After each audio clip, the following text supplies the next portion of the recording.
김현정의 뉴스쇼 CBS 라디오와 함께하고 계십니다. 저는 퇴근길 시사자키 정관용입니다. 청취자 한 분이 그러면 남동생이 죽였다는 건가요? 라고 하시는데 그게 아니고요. 그러니까 고모부가 중간에서 남동생이 아빠를 죽인 것 같아. 근데 네가 대신 좀 죄를 뒤집어 써라라는 말을 듣고 처음에 자백을 했다 이겁니다. 근데 남동생이 나중에 누나 나 안 했어 이렇게 얘기하니까 김신혜 씨는 깜짝 놀라서 저 무죄예요. 사실은 이리이리해서 이렇게 얘기했어요라고 뒤늦게 얘기를 한 거예요. 예, 그때부터 이제 무죄 주장을 한 거라는 거 그 말씀입니다. 흑산 공항 관련해서도 여러 가지 문자가 많이 오네. 김회진님은 지역 불균형 생각하면 전라도 지역 개발이 필요합니다. 흑산공원 찬성하셨고요. 섬 발전 더 더뎌지면 흑산도 사람들 다 떠납니다. 양종헌님.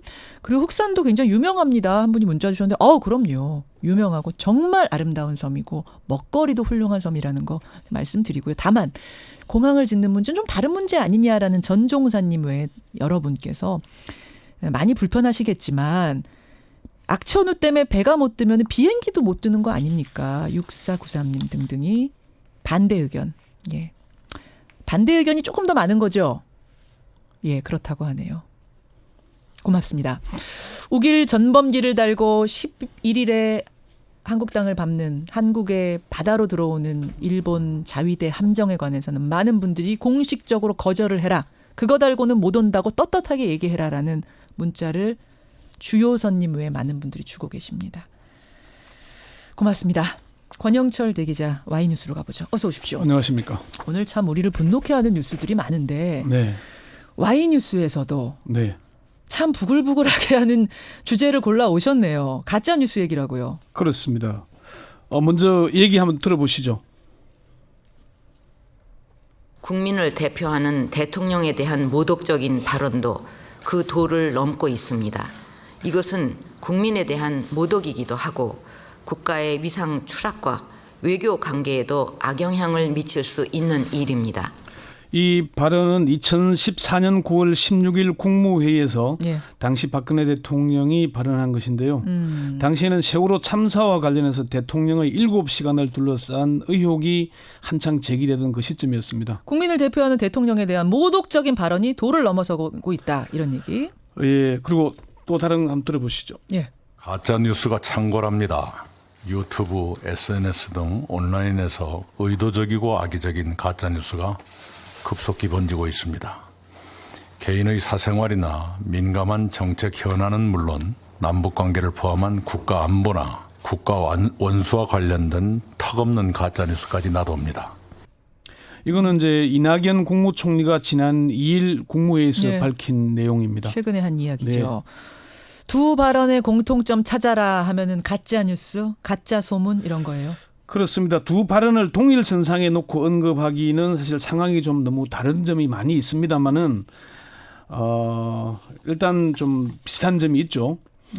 가짜 뉴스에 대한 정부의 대응의 문제점을 일단 뒷부분에서 다루기를 하고 먼저 가짜 뉴스가 무엇인지부터 따져보는 게 좋을 것 같습니다. 저는 근데 잠깐만 지적할 네, 부분이 네. 이제 가짜 뉴스라고 그분들이 생각을 했다는 점에서는 공통점이지만 네, 네. 진짜 가짜 뉴스를 가짜 뉴스라고 했는지 아니면 진짜 뉴스인데 가짜 뉴스라고 했는지에 대해서는 조금 판단이 다를 수도 있을 것 그거는 같아요. 뭐 명백히 다릅니다. 7시간에 대한 얘기라든지 이런 그건 것들은 뭐 의혹을 예. 제기할 수 있는 부분이고 저 부분은 뭐 의도적으로 고의적으로 만드는 가짜 뉴스들이 있기 때문에 네, 거기에 뭐 그렇죠. 상세한 그건 좀 내용은 여러분들이 좀 오해하실까 봐 제가 예. 정리를 해드린 거고. 예. 김현정 앵커는 가짜 뉴스를 어떻게 보십니까? 뭐라고 정의하십니까? 가짜 뉴스, SNS상에도는 가짜 뉴스 하면은 누군가 의도를 가지고 혹은 재미 삼아서 가짜 소문을 진짜인 것처럼 만들어서 퍼뜨리는 거 아니에요? 뭐 그런 내용적으로는 맞는데 예. 언론 학자들이나 뭐 변호사들에게 물어보니까 가짜 뉴스, 페이크 뉴스에 대한 정의는 명확하지 않다고 이렇게 얘기를 합니다. 그래요? 예. 우선 가짜 뉴스를 판별할 수 있는 곳이 없습니다. 아하. 언론사에서 팩트 체크를 하지만은 한계가 너무 크죠. 예, 예. 언론중재위원회와 방송통신심의위원회가 비슷한 기능을 한다고 볼 수 있지만 그건 뭐 개별 건별로 하는 것이지 이게 가짜 뉴스 여부를 판정하지는 못합니다. 그런 권한도 없고요. 변호사 출신인 은중이 관계자에게 가짜 뉴스와 관련된 통계가 있느냐 이렇게 물었더니 예. 가짜 뉴스에 대한 개념 자체가 모호해서 그런 통계를 잡을 수가 없다 이렇게 얘기를 예를 했습니다. 들어서 여러분 SNS에 받은 글 이래가지고 이른바 찌라시라고 하는 것들 막 네. 들어오기도 하거든요. 네, 네. 이것도 가짜뉴스로 볼 것이냐 아니면 정말로 뉴스 포맷처럼 딱 기자 이름까지 찍어가지고 나온 가짜뉴스를 가짜뉴스로 볼 거냐 범위가 이제 모호하다는 그러니까 얘기군요. 과거에 뭐 풍자나 뭐 예, 이런 것도 사실은 뭐 가짜뉴스 범죄에 넣기도 하고 안 넣기도 하고 오보도 가짜뉴스가 되기도 하고 안 되기도 하고 이게 그러네요. 정의가 상당히 가짜뉴스라는 폭이 광범하거든요. 그러네요. 그래서 그런 문제가 좀 있고요. 예. 건국대 황용석 교수는 페이크 뉴스를 가짜 뉴스로 번역하는 게 타당하지 않다는 입장을 나타냈습니다.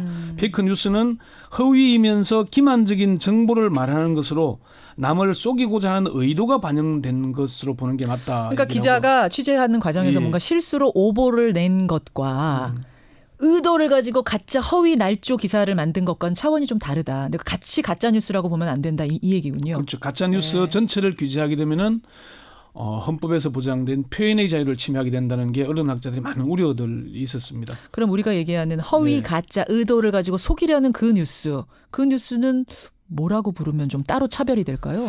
이제 오늘 주제가 사실 그걸 먼저 잡았는데요. 한국언론진흥재단의 김익원 선임연구위원은 조작 뉴스라고 부르는 게 정확할 것이다 이런 얘기를 조작 뉴스. 합니다. 예, 예. 페이크 뉴스를 가짜 뉴스로 번역하는데 이는 페이크 뉴스를 정확하게 설명하지 못한다는 거죠. 우리나라에서 가장 많이 사용되는 게 페이크라는 단어가 예, 예. 스포츠계라는 겁니다. 페이크 썼다. 예. 예. 그게 전후좌우 움직임을 통해서 상대 맞아요. 선수를 속이는 건데 예. 그걸 가짜라고 할 수는 없는 거 아니냐. 그럼 가짜가 있으면 또 진짜가 있느냐. 이런 논란까지 번지기 때문에 적절하지 않다는 얘기고요.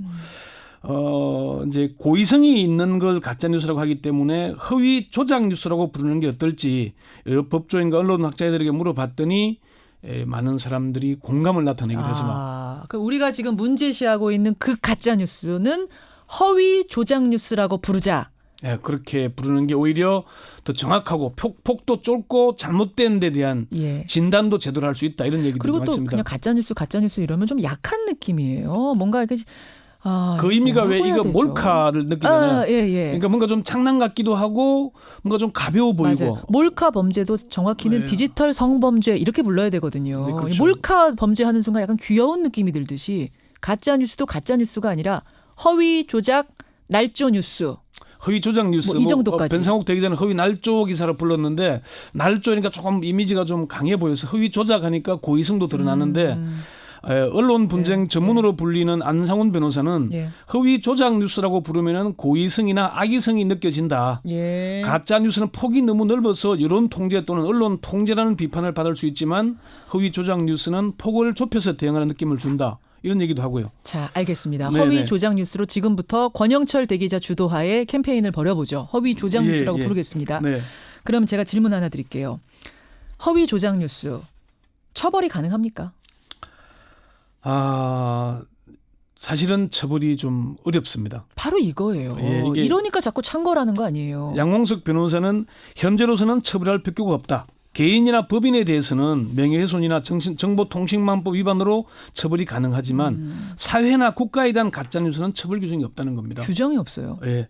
안상훈 변호사는 예, 가짜 뉴스를 제재해야 된다는 사회적 필요성에는 다들 공감하지만 예. 그걸 어떤 절차와 방법에 따라 할 것인지는 또 다른 문제다. 잠깐요. 지금 예. 헷갈리시는 분. 그러니까 어떤 개인을 향해서 허위 조작 그러니까 뉴스를 개인이나 회사 뭐 이런 데, 쓰면 예. 그 예. 특정이 돼 있기 때문에 그 사람이 소송을 걸 수 있지만 그렇죠. 고소고발 가능하죠. 누굴 특정하지 않은 어떤 사회적인 가짜 뉴스는 처벌이 안 된다? 예를 들어서 이런 것일 수 있습니다. 얘가 적절치는 않습니다만은 문재인 대통령이 침해다 이런 지금 가짜 뉴스들이 나돌고 있잖아요. 허위 조작 뉴스들이 있을 수 있는데 예. 이거를 그럼 이제 문재인 대통령이 고소하거나 해야 되는 거거든요. 예. 문제는 이 사람들이 자기들만이 보는 장면들을 찍어서 이게 침해라는 근거를 제시하는 겁니다. 조작된 근거, 편집된 근거. 편집된 근거죠. 예. 편집이지 또 조작이라고 하기도 그러네요. 좀, 편집된 근거. 예.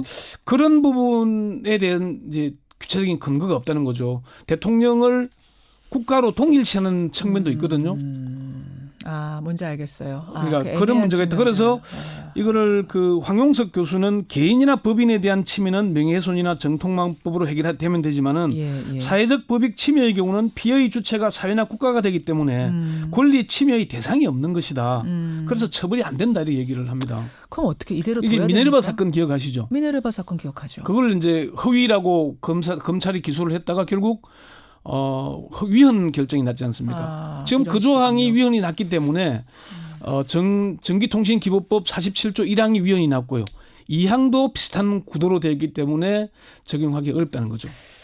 권영철 대기자, 네. 그 지금 허위 조작 뉴스라고 명칭부터 바꾸자는 것에 대해서 많은 분들이 열렬히 찬성하고 계시고요. 네. 응원을 해주고 계십니다. 제가 보니까 지금 권영철 기자가 준비해온 것들이 더 많은데 네, 너무 많습니다. 지금 여기 시간이 지금 다 됐는데 네. 제가 제안을 드릴게요. 오늘 여기까지 일단 1탄을 하고 네. 2탄을 한 번 더 우리가 끊어서 가는 거 어떨까? 허위 조작 뉴스 2탄. 한 번 더 충분히 다룰 필요는 있을 것 같고요. 이게 이제 제가 제일 궁금했던 것은 이낙연 총리가 왜 갑자기 가짜뉴스 문제를 들고 나왔을까? 그것도 중요하죠. 예, 그걸 이제 확인을 해보니까 총리실 핵심 관계자는 그렇게 얘기하더라고요. 일단은 판을 깐 거다. 국민들에게 경각심을 알려주면서 이런 논의를 좀 활발히 해보자. 예. 이게 결국은 정부가 법으로 할 수 있는 건 아니고 시민 사회 자체가 나설 필요가 있는 것이거든요. 자, 할 얘기 많으시죠? 네. 자, 2탄 준비하겠습니다. 오늘은 여기까지 허위 조작 뉴스 권영철 대기자 수고하셨습니다. 네.